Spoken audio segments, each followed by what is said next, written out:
hablaremos después de eso. Uno de los movimientos que más destacó en los cambios de Sánchez en su ministerio es el de traer a 3 alcaldesas al ministerio, ¿vale? O sea, y la pregunta ahí es, la cuestión es qué ventaja le veis vosotros al llevar a 3 alcaldesas, trasladar el municipalismo a lo que es el ámbito de los ministerios. Dale tú primero, Isaac. Bueno, yo creo que no hay una ventaja específica por la simple razón de que Sánchez, en mi opinión, cualquier cosa que acomete la acomete con una finalidad muy personal, ¿no? Con un ánimo de pervivencia y de mantenerse donde quiere estar. En ese sentido, yo creo que ha sido generalizada la opinión de que el gobierno tiene un perfil muy mejorable. Es decir, se trata de gente, las nuevas ministras, con una experiencia, como bien dices, en el ámbito de la política municipal, pero que tampoco acreditan, digamos, una trayectoria que pueda justificar su nombramiento como ministra. Pero yo creo que como ministras, pero yo creo que esto responde esencialmente a una jugada de largo plazo que tiene mucho que ver con la renovación territorial del Partido Socialista y sobre todo con la toma de control sobre organizaciones territoriales en el Partido Socialista que Sánchez no ha tenido siempre como aliadas. Y en ese sentido, por ejemplo, yo creo que hay un caso palmario, que es el de la nueva portavoz del gobierno. Alguien que ha sido alcaldesa de Puerto Llano y que de algún modo está vinculada a Emiliano García Paje, va a ser la que replique las críticas recurrentes del varón socialista de Castilla-La Mancha cuando algo no le gusta del gobierno. De manera que yo creo que Paje, en ese sentido, pues no se va a sentir especialmente cómodo. Yo creo que es una jugada estratégica que tiene mucho que ver con el Congreso, ya no del Congreso federal, que se espera en Valencia para el mes de octubre, sino para el Congreso de 2024, donde creo que veremos, y es verdad que queda muchísimo tiempo, veremos un nuevo PSOE a la medida de Pedro Sánchez, a la medida total y absoluta de Pedro Sánchez, si es que ese plan sigue adelante y acaba cristalizando y concretándose. Parece que así Juanma busca un poco Sánchez acercarse un poco más a los varones de esa forma, ¿no? Sí, yo estoy de acuerdo con Isaac en que más que una operación de realce del municipalismo es una operación a futuro, una creación de nuevos liderazgos para el recambio en algunas de las autonomías donde, bueno, Sánchez intenta imponer también su equipo y su estilo, ¿no? Pero antes que nada vamos a analizar eso de la apuesta por el municipalismo con las 3 alcaldesas que ha nombrado ministras, ¿no? A mí me parece que más bien lo que quiere el presidente del gobierno es darle acción política a su gobierno. Son ministras que no cargan con la mochila de la pandemia, que pueden capitalizar mejor la recuperación tanto económica como sanitaria y que, por tanto, están ahí, bueno, pues para intentar escenificar al partido, que se cuenta con la base, que se va a construir de abajo arriba y que el Partido Socialista va a ser el que ahora sí pilote la acción de gobierno después de unos momentos en los que Sánchez, bueno, pues ha pecado de un exceso de individualismo y estaba asesorado por Iván Redondo, que no era precisamente del gusto del partido, ¿no? Dicho lo cual, a mí me parece que la apuesta por el municipalismo se demuestra con hechos. Y hoy por hoy el gobierno está haciendo un poco lo contrario a lo que le gustaría escenificar. Y me explico, la ministra de Hacienda, María Jesús Montero, ha abandonado absolutamente las peticiones de los ayuntamientos. Recordemos que la FEM, la Federación de Municipios y Provincias, está presidida por un socialista, Abel Caballero, al que ni siquiera recibe en su despacho para tratar los grandes asuntos que afectan a los municipios actualmente, mientras que no les ha dado un fondo contra el COVID, como les había prometido, de 3.000 millones. Les ha girado una de las participaciones en los ingresos del Estado que van a ser negativas en 3.000 millones, o sea, los ayuntamientos van a tener que devolver 3.000 millones al gobierno. Ha habilitado un fondo de transporte que es una cuarta parte de lo que pedía la Federación de Municipios, etcétera, etcétera, etcétera. No les ha devuelto el IVA de 2017. Hay una serie de agravios por parte del gobierno al municipalismo que hacen que la apuesta local de Sánchez no pueda ser creíble, por más que políticamente sí que suponga una renovación y aire fresco. O sea, yo lo veo mucho más como Isaac en una clave autonómica más que local.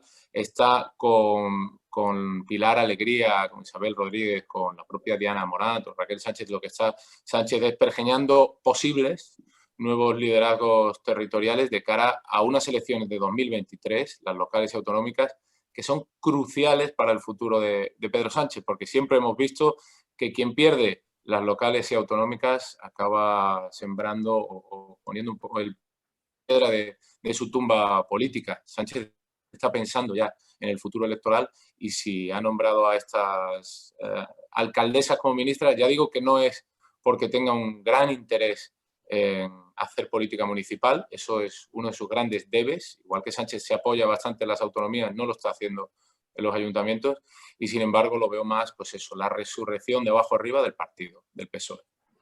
Asocian mucho, ha traído mucha cola, por supuesto, esos cambios en los ministerios de Sánchez, pero por supuesto también ha traído mucha cola esa sentencia del Tribunal Constitucional y muchos lo asocian con el hecho de esa no renovación de organismos como el CGPJ.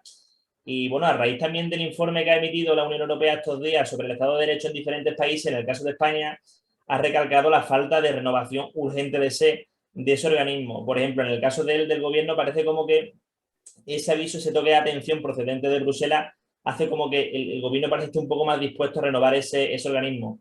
¿Puede también el PP tomarse ese aviso como un incentivo para ponerse manos a la obra e intentar acercar más esa posibilidad de consenso para por fin renovarlo, Isaac? Bueno, es que yo creo que ese argumento es un poco falso.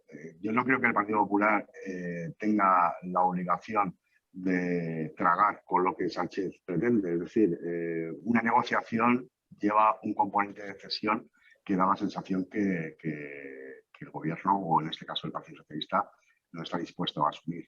A mí lo que me parece absolutamente inaudito y especialmente preocupante no es la sentencia del Tribunal Constitucional, es la reacción gubernamental a un dictamen judicial del máximo órgano jurisdiccional de nuestro ordenamiento. A mí lo que me parece fuera de lugar es que una ministra como Yone Belarra, por ejemplo, confunda deliberadamente a la opinión pública hablando de una sentencia movida por la ideología, cuando todos sabemos que el voto particular que decantó la sentencia a favor de decretar el confinamiento inconstitucional fue emitido por una magistrada de sesgo progresista. Yo creo que esa injerencia y esa presión innecesaria del Ejecutivo sobre el Poder Judicial precisamente da alas a la Unión Europea para cuestionar la salud de nuestro Estado de Derecho y de nuestra democracia, en definitiva. De manera que yo creo que aquí el Partido Popular tiene muy poca responsabilidad en cuanto al atropello que, en mi opinión, se está produciendo por parte de un gobierno que de manera discrecional está estableciendo qué deben decidir los jueces y qué no. Dale, Juanma. Yo creo, también entiendo al gobierno cuando se queja de que siempre que pasa la oposición el PP quiere cambiar las reglas de juego, ¿no? La renovación del Consejo General del Poder Judicial debería tener un poquito más de altura por ambas partes, ¿no?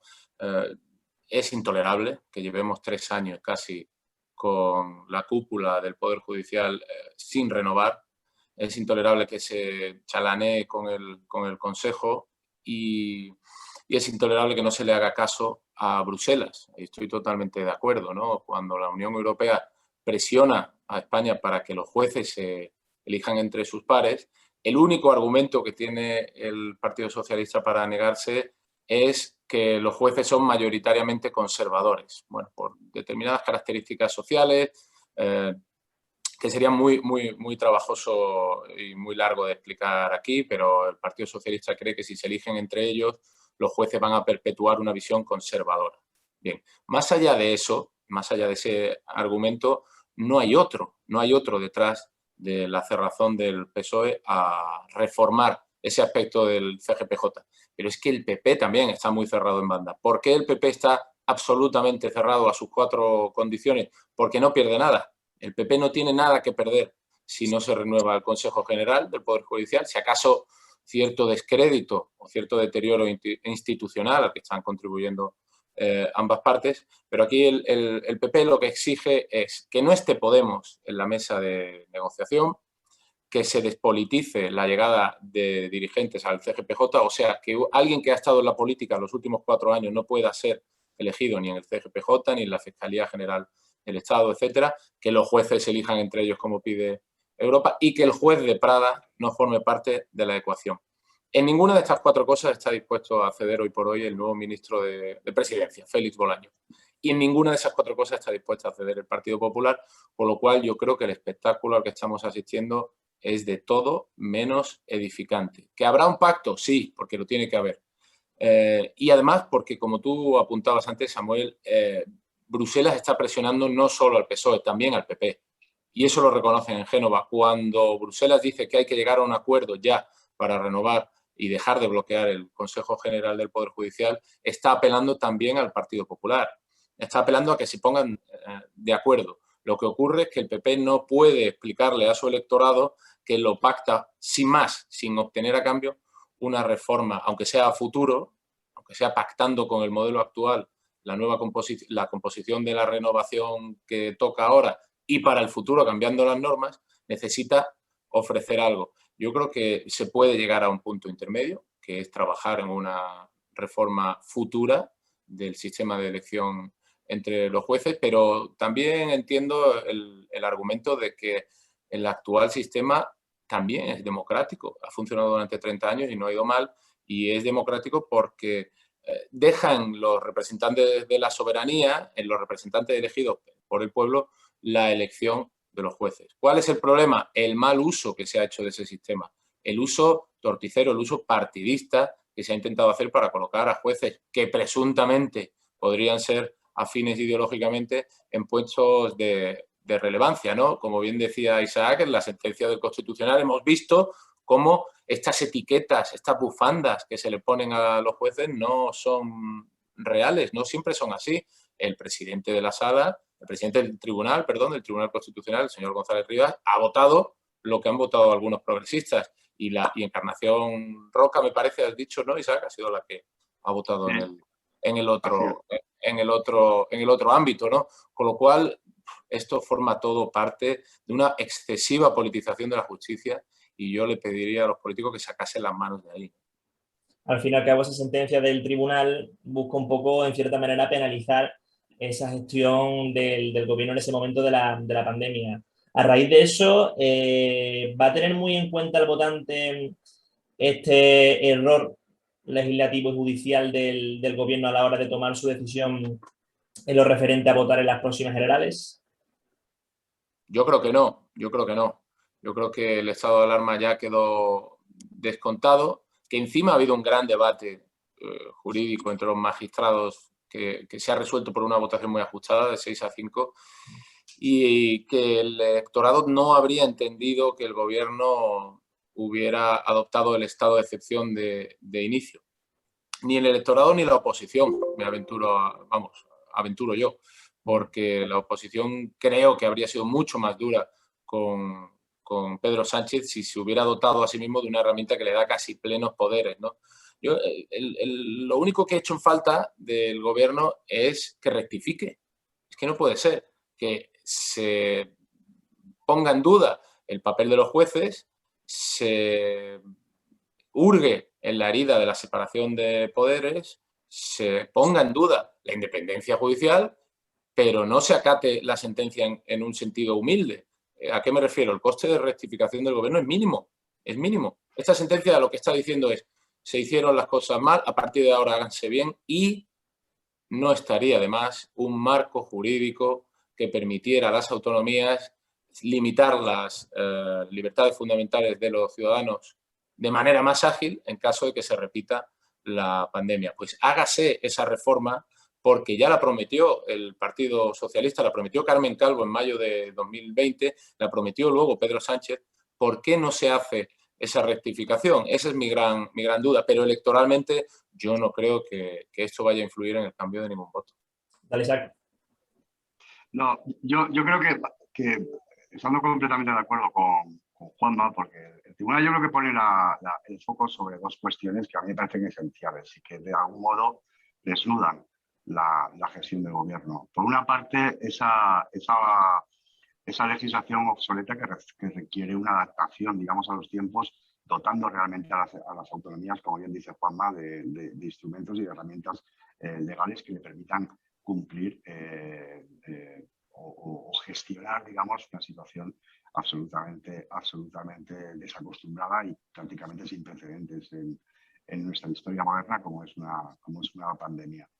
Pero por otra parte, yo creo que el Constitucional deja muy claro al Gobierno que el Gobierno no puede eludir el control del Parlamento. Y yo creo que esa es, en mi opinión, es lo que más le ha escocido al Gobierno. Yo creo que el Constitucional es muy claro cuando dice de manera explícita en el texto de la sentencia que el presidente del Gobierno no puede tomar decisiones de manera unilateral sin contar con el placer del Poder Legislativo. Y eso es lo que a mí me inquieta, que ya no solo, como bien dice Juanma, el Gobierno no ha sido capaz de ser humilde y aceptar el rapapolvo judicial del Constitucional, sino que además tampoco ha hecho amago ni ha dado muestras de tratar de renovar el compromiso elemental en cualquier democracia moderna de contar con el Parlamento y de rendir cuentas ante la Cámara que concentra la soberanía nacional en la que estamos todos representados. Y ya para cerrar brevemente, bueno, la pregunta del millón que se suscita de esta cuestión judicial. Al fin y al cabo, si ya de por sí hubo dificultades para prolongar ese estado de alarma en más de una ocasión, ¿creéis que el bloque, por ejemplo, de la derecha y de la oposición se habría puesto de acuerdo en la Cámara para aprobar ese estado de excepción que realmente recomendaba el tribunal, Juanma? Lo veo tremendamente difícil y antes de nada quiero decir que el rapapolvo del Constitucional también es al Poder Legislativo, porque todos los partidos que ahora lo critican, empezando por Vox y el Partido Popular, están de acuerdo con ese estado Eso es así, ¿no? Yo intuyo, creo, y por la información que tengo, sé que la derecha habría tenido muchos problemas para ponerse de acuerdo con un estado de excepción. Y bueno, la pedagogía hoy por hoy es difícil que funcione, mucho más la pedagogía de excepcionalidades constitucionales tan duras y que confieren tantos poderes al gobierno, ¿no? Pero hay una manera de sortear esta falta de aprobación previa de la Cámara por parte del gobierno cuando tenga una necesidad imperiosa de limitar libertades porque, esperemos que no, porque hay otra pandemia. Y es, primero se declara el estado de alarma para actuar rápido, y luego se tienen 15 días para solicitar a la Cámara el estado de excepción. Lo único que hay que recordar mucho es que el estado de excepción tiene una duración máxima de 60 días. Aquí hemos tenido estados de alarma de 6 meses, con lo cual me parece que en el futuro vamos a seguir en las mismas.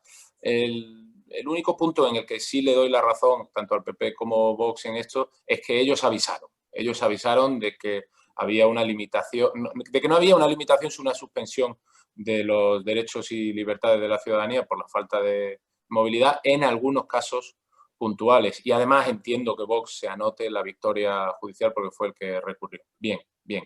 Pero a alguien se le ocurre que Vox hubiera aceptado darle plenos poderes a Pedro Sánchez desde la Cámara con un estado de excepción. Yo estoy convencido de que no. Cierra tú, Isaac.